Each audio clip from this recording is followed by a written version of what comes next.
Hello, everyone. Welcome to the Achievers Journey podcast. Before we proceed with today's discussion, I would request that you go ahead and click on subscribe down below on YouTube so you don't miss out on future content. You talked about mentors.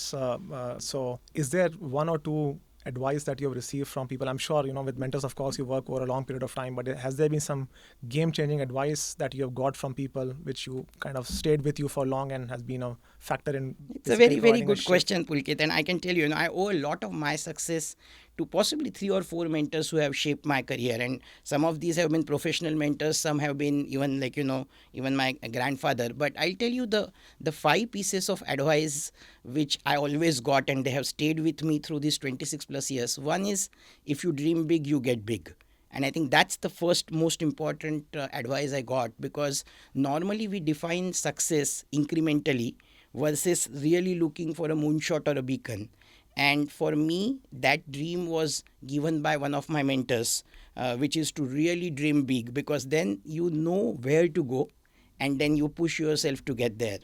That would be first. The second good advice I always cherish is, progress happens when you only go out of your comfort zone. And a lot of times, young leaders want to play within what they are comfortable with.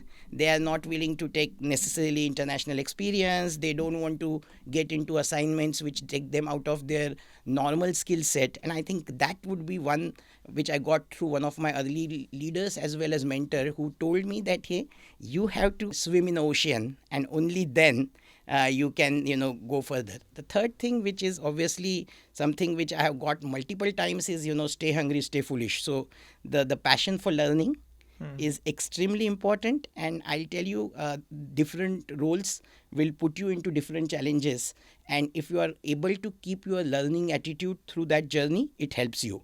And then the other two, I would say, have come more in the recent years. One is about building personal equity. People should know who you stand for. So in my case, it has mostly been, passion to grow people and my energy, which I have kind of kept in, because I see my work as worship, so I have been able to do that. But building your personal equity or a brand called you is something one of my mentors told me. And then I think the last important thing is also about help others grow, and if you take care of themselves, they will take care of the work. And I think those have been like my 4 or 5, I would say, key messages, or I would say advices I have been getting through my mentors, which kept me going.